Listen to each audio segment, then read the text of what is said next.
and Paul, but it's a great privilege to be here, and with Anne, I've only heard about your work today, with such wonderful people who are doing so much to bring understanding and enlightenment and open us all up to activity, move out of our space. So it's a great, great pleasure to be here with you all. And so much has been said by Phyllis. I think I couldn't make it pass without saying what a wonderful, wonderful gift it is that Phyllis is able, in such detail and with such sensory thing, to express what she felt and to share it. That the work of doing that, to go over it and to put it at the service of other people, is just a great, great gift and sacrifice to be able to do it. And I have heard Phyllis before on the television, and I know already the impact that has had on the country, on people being able to open up and talk to each other. So I have to pay tribute to Phyllis for her great work. Margaret?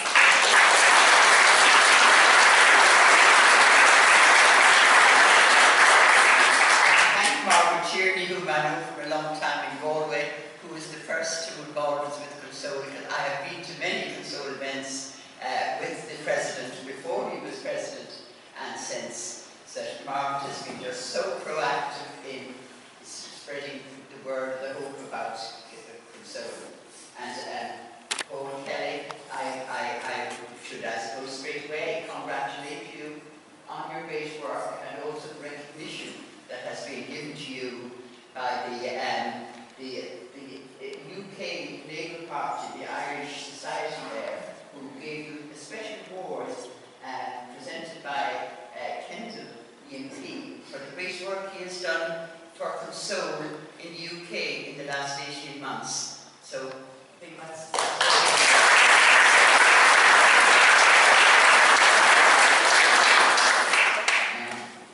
now, I actually didn't, when I saw the Cosy's there today, I actually didn't realise what the Cosy up to Console is about. So it's a beautiful, beautiful work, I have to say.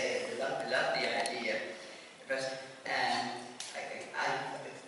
just think this is a great new initiative by Console to the imaginative idea of saying, how can we involve more in the work, in the understanding, a place where people can come out of what troubles they have, and at the same time have enjoyment and the social aspect of it, and then the product of it. You're going to have an awful lot great Christmas sale and all kinds of things called these Cosies that will be going all around the country. And especially now so many people are back to drinking green teas and black teas and peppermint teas and all kinds of things. So I see a great future for the Console tea Cosies. But to come back to what I had been saying was that, of course, life is the most precious possession and privilege that we have. And our greatest fear is death. Those are the big things. Our life, so wonderful, but we know it's inevitable that we will die. And it's the greatest sorrow that we have. But somehow we learn, when we know about that, we put it by and we don't think about it in the general way. We get on with life and we're able to enjoy its ups and we tolerate its downs and we accept it. So we are really shocked and grieved to the core when we hear that somebody has chosen to leave that life, to put an end to that life, because it becomes intolerable, the pain. Even though they have experienced joy and happiness, suddenly they are in such pain that they can no longer go on with life. And we know, it is a fact, on people of all ages, as Phyllis said, young people, teenagers, older people, for many reasons, they decide that they cannot find the hope or the energy or the courage to go on with life, but they do put the bit of energy they feel into having the courage. Let's take terrible courage to decide, and such a decision to enter life and to feel that that is the best for everyone. And there's no doubt that is what people, when they do it, they feel this is the best. But it's one of the saddest things on earth. Terrible for that person who is not going to have the wonderful life thing that life will still have in store for them. And terrible, terrible trauma for the people who are left behind. Their devastation for the person who is gone, and for the loss of their life, and the many wonderful things that life would have had in store for them if they could have been able to overcome their despair. And devastation by grief, or by guilt maybe, or the agony of not having recognised the signs in the victim. Going over what might have been the signs they didn't notice or recognise, the interventions that they didn't make, or the time that they didn't give to the victim. So I think the grief of death for an illness, it is so much more manageable than the grief of an unexpected death by suicide of a loved one. People are inconsolable. And that's why the name Console itself, it has within it the enormous mission that has to be undertaken if one is to intervene in order to participate in the acceptance and the attempted healing that is now needed. It's vital that bereaved people are given support, care and understanding. And organisations such as Console, they have made their commitment to provide all these things. Thanks to the sympathy and support of the Console staff and volunteers, the grieving families and friends are helped through this time and find it easier to reflect, to go back over the past, to revisit it, and to restore meaning and hope to their own present lives. So I just pay tribute to everybody who has been involved in all that great work. And really, as you've said, and I see it on your notice down there, the prevention, Console's involvement in the prevention of the suicide is so important. And the 24-hour helplines, the services provided right across the country, and the staff and the volunteers who endeavour to foster in people that are troubled by suicide and self-harm thoughts, or that encourage them to have the ability in themselves to come forward and talk and express their fears and emotions. And the other side of it, of helping the people who are bereaved or who are troubled about friends or acquaintances, to be able to advise them on what they might do, how they might intervene. This is all really great work with counselling, to somebody to turn to when you need to help somebody and to know what is the best thing to do. So and I think they're just very creative, have been, as I know from their years, of all of the things they have got involved in to draw attention to this. And I think it is great now, probably from their work, from Phyllis's work, so many more people in public life are coming forward to speak about their own personal experiences about their mental health. And that gives other people the courage and strength to seek help instead of allowing their problems to fester beneath the surface. Because it has been identified that depression, that black hole, is one of the main causes for leading to suicide. And of course there are so many reasons, as we all know, for people, this depression descending on people. It can be financial, it can be a despair, a feeling isolated, of being inadequate to work, to all kinds of areas that one is feeling inadequate and one despairs. And then of course in the country areas a lot, they say the isolation, being isolated from other people, not being in community, that leads to such loneliness and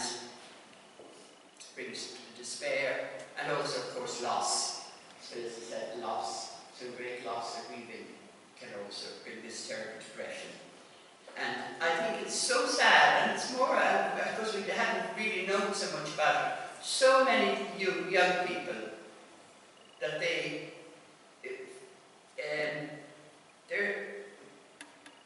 will commit suicide, and because they're being stigmatized.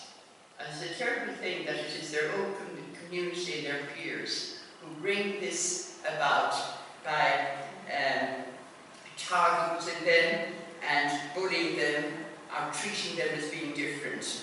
And it's just ignorance in the peer group that do this. So that is a great thing that has to be eliminated. This young people suffering being targeted, and the technology that should be there for enlightenment and we would hope for understanding, it has actually been turned into an instrument of torture and hurt. So the wonderful thing that I think I'd say is so many people, the euphoria that was felt at the weekend as the result of the referendum, I feel sure that that is going to make such a difference, to be such a happier, safer place for our young people to grow up in. That it's the homophobic jargon that's become so common. I think it will no longer be tolerated, and I think people who indulge in it will have a reality check for themselves, a more understanding, and that could be behind us, so that we have the inclusive society, the vision of which was so embraced at the weekend. So I think the better days are coming. And as I say, it's not confined, we can't confine it to the medical services or to professional people. I think all of us can play our part, and I think this is so. Cosy up is going to bring spreading out a lot.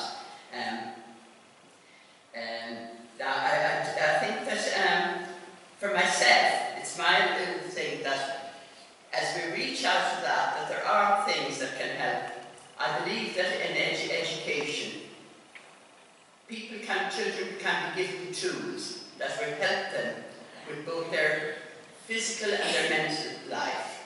I think myself that, the philosophy, an ability to kind of have an ability to think and be able to defend your values, open up, discuss, find the words to be able to talk. This would be a terrific, the silence. If you have the words, if you can speak, and if you are confident in your values, and are not intimidated because you have the words and you're able to defend it, I think that would take away a lot of the psychological harm that comes. And then on the other hand, I think that the physical thing of doing something like, for me, I believe so firmly that yoga, which is, it's different from sport, it contributes to sport, and lots of people, football teams, even Ryan now, his trainers, his jockeys, they train yoga. And it has the three elements. It has the physical, from the exercises, it has the mental, and it is the spiritual. And I think, because I experience a lot of domestic violence, it's huge around the country, that I think people who are letting off their frustrations inside their families on the loved ones, if they have the tools and they have the strength, they have other ways of expressing. It won't come to a point of frustration that they let it out. So I think, that as we make many more steps towards having that kind of society where those levels of sorrow and pain can be removed. Now, I think that I've probably kept you all on too long talking at that, but I say I'm just very, very pleased to be here, and I think that it is the happiness of our community. We're a small country, and I think we do wonderful things for making breakthroughs. I think it's the one weekend again, but I think we're really coming forward and I think this, imagine that Anne comes and decides to do this and has this innovative idea that spreads out. So I compliment you all and really congratulate you on the great work that you're doing and that commitment and that energy. And then I think there will be great chats and all these. I was part of the ICA and I used to be in the drama, the production, so there's a great network of people there. And I feel that the ICA is really coming, it's really getting very, very committed to the community as a whole and very forward-looking. So I feel great success, and I'm absolutely privileged